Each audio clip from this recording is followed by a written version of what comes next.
Hello student, इस video में हम लोग पढ़ेंगे एक्सफोलिएटिंग एजेंट के बारे में, जिसमें हम लोग इसके फार्मूलेशन तथा प्रिपरेशन के बारे में देखेंगे।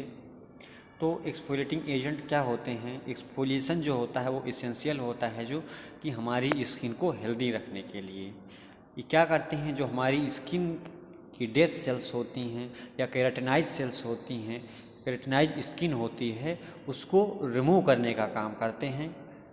और ये जो केराटिनाइज स्किन होती है इसको एब्जॉर्ब कर लेते हैं, जो कि मॉइस्चराइज़र के फॉर्म में होते हैं, लोशन के फॉर्म में होते हैं या सीरम के फॉर्म में होते हैं। ये जो डेड सेल्स होती हैं या केराटिनाइज सेल्स होती हैं उनको अपने में एब्जॉर्ब करके हमारी स्किन से रिमूव करने का काम करते हैं। The exfoliating agent are formulated according the skin of different body part on which it has to be used, like face, lips, hand and feet। तो जब एक्सफोलिएटिंग एजेंट का फार्मूलेशन होता है तो वो हम अपनी बॉडी के किस पार्ट पर अप्लाई कर रहे हैं उसके आधार पे होता है। अगर हम फेस पे कर रहे हैं तो उसका फार्मूलेशन अगर अलग होगा, लिप्स पे करना है तो उसका फार्मूलेशन अलग होगा, और हाथ या पैरों पे करना है तो उसका फार्मूलेशन अलग होगा। उस बॉडी पार्ट के अकॉर्डिंग वहाँ पे इंग्रेडिएंट ऐड किए जाएंगे, उस बॉडी पार्ट के अकॉर्डिंग वहाँ का पीएच मेंटेन किया जाएगा, प्रिजर्वेटिव ऐड किए जाएंगे ताकि वो अच्छे से अपना इफेक्ट प्रोवाइड करें। Oil based emulsifying agent are designed for moisturising agent. तो जो ऑयल बेस्ड एक्सफोलिएटिंग एजेंट होते हैं उनका प्रयोग as a moisturiser effect provide करने के लिए किया जाता है। और भी कुछ फॉर्म अवेलेबल हैं जैसे कि थिक फॉर्म, क्रीम फॉर्म और वाटर बेस्ड फॉर्म। ये कुछ और भी फॉर्म हैं जो अवेलेबल होते हैं। The non greasy formulation have glycerine और other natural ingredient like natural sugar, vegetable glycerine और मरीन पॉलीसैकेराइड। तो जो नॉन ग्रीसियस फार्मूलेशन होता है इसमें जनरली सबसे ज़्यादा होता है ग्लिसरीन और कुछ अदर इंग्रेडिएंट भी ऐड किए जाते हैं जैसे कि नेचुरल शुगर व वेजिटेबल ग्लिसरीन और मरीन पॉलीसैकेराइड। इनका प्रयोग नॉन ग्रीसी फार्मूलेशन में किया जाता है। अब इसके फार्मूलेशन को देखते हैं। इसमें इसका जो फार्मूलेशन है, जो इसमें हम इंग्रेडिएंट ऐड कर रहे हैं, इसको 3 पार्ट में डिवाइड किया गया है, पार्ट ए, पार्ट बी और पार्ट सी। इन पार्ट के अकॉर्डिंग इनको किस पार्ट को कब डिज़ोल्व करना है, किस पार्ट को कितने टेम्परेचर पे कितना कैसे करना, इसी वजह से इसको अलग अलग पार्ट में डिवाइड किया गया है। जैसे पार्ट ए में है orange wax, NF white bees wax, almond oil, light mineral oil. और पार्ट बी में जैसे डिजिटल वाटर हुआ, poly propylene glycol, polysorbate cysteine. और पार्ट सी में जैसे कि माइक्रोग्रेनुलेटेड क्रेनुबा। इन सब चीज़ों को दी गई मात्रा के अनुसार इसमें ऐड किया जाता है और निश्चित समय पर। अब इसका जो प्रिपरेशन है वो कैसे किया जाता है इसको देखते हैं। सबसे पहले a uniform mixture of part A ingredient is added to the uniform mixture of part B ingredient with constant stirring at 75 degree centigrade. तो सबसे पहले एक मिक्सचर बनाया जाता है। मिक्सचर कैसे बनाया जाता है? सबसे पहले जो पार्ट ए के इंग्रेडिएंट हैं, जितने भी इंग्रेडिएंट उनको अलग कर लेते हैं, पार्ट बी के जो इंग्रेडिएंट हैं उनको अलग कर लेते हैं। उन दोनों को जो है एक कंटेनर में लेके मिक्स करते हैं, और उस कंटेनर में जो सॉल्यूशन है उसका जो टेम्परेचर है वो 75 डिग्री सेंटीग्रेड बना के रखते हैं। फिर उसमें दोनों ग्रुप के इंग्रेडिएंट को डाल के देर तक घुमाया जाता है। उसके बाद mixing the continue and mixture is allowed to cool at 50 degree centigrade. उसके बाद उस मिक्सचर को 50 डिग्री आने तक उसको ठंडा किया जाता है। फाइनली पार्ट सी, जो पार्ट सी का इंग्रेडिएंट है सबसे लास्ट में उसमें ऐड किया जाता है। उसके बाद जब कंटिन्यूअसली उसको घुमाया जाता है, फिर जब होमोजीनियस मिक्सचर प्राप्त हो जाता है तो उसको डिस्पेंस किया जाता है, पैक किया जाता है, उसकी लेबलिंग की जाती है। इसी का एक दूसरा एग्जांपल है, जैसे एंटी एजिंग क्रीम आती हैं, ये भी एक प्रकार से एक्सप्लोटिंग एजेंट का काम करती हैं। एंटी एजिंग क्रीम में ये जो इंग्रेडिएंट हैं इनका यूज किया जाता है, जो कि 3 भाग में इसको भी डिवाइड किया गया, जैसे कि मॉइस्चराइजिंग बेस हुआ, advance moisture complex, deionised water और एस्थेटिक मॉडिफायर, जर्माबेन सेकेंड।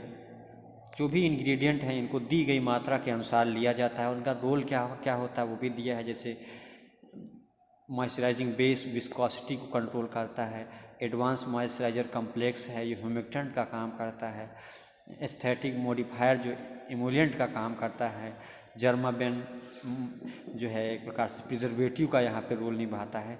तो इन चीज़ों का अलग अलग रोल होता है और उसी को दी हुई मात्रा के अनुसार मिलाया जाता है, अदरवाइज जो हमारा प्रॉपर प्रिपरेशन है वो सही तरीके से नहीं बन पाएगा।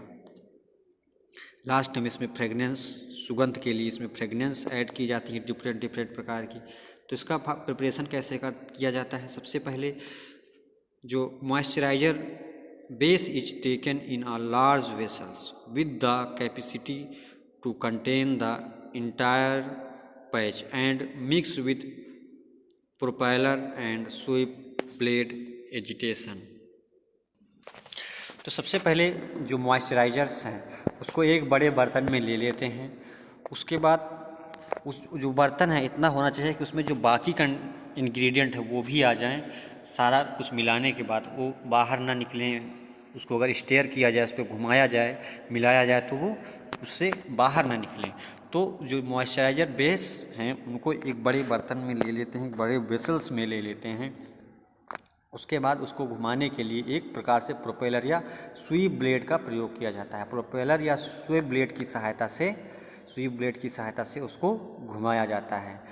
देन उसके बाद क्या करते हैं, deionised water is gradually added and the batch is stirred until it become smooth.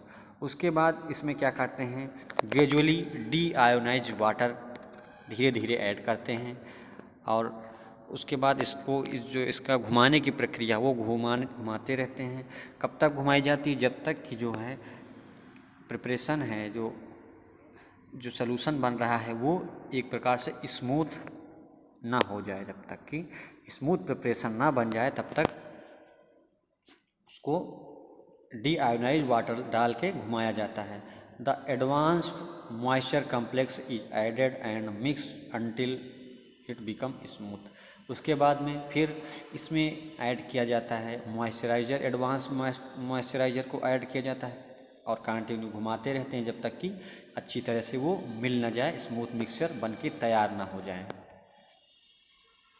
Then उसके बाद में aesthetic modifier 900 is added and the mixture is stir to make it completely uniform.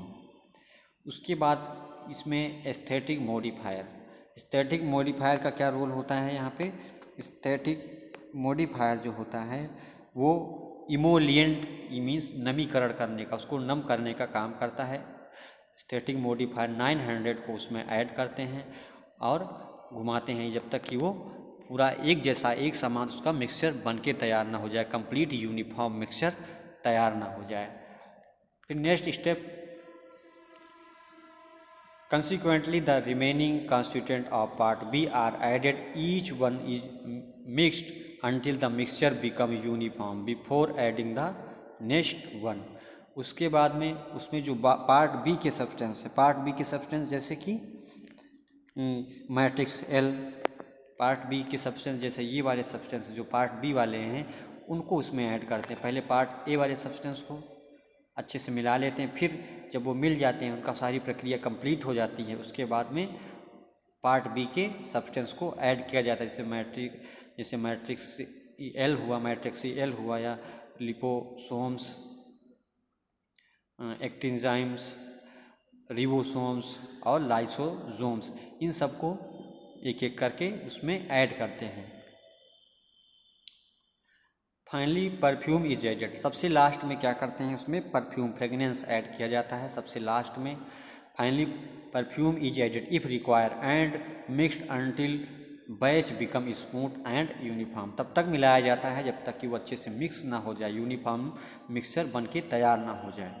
In this process is homogeniser can be use if required, तो अगर ज़्यादा amount में preparation है तो उसको मिक्स करने के लिए क्या यूज किया जाता है, उसको मिक्स करने के लिए हम होमोजेनाइजर का प्रयोग करते हैं, जिससे कि सारे इंग्रेडिएंट आपस में अच्छे से मिक्स हो जाएं।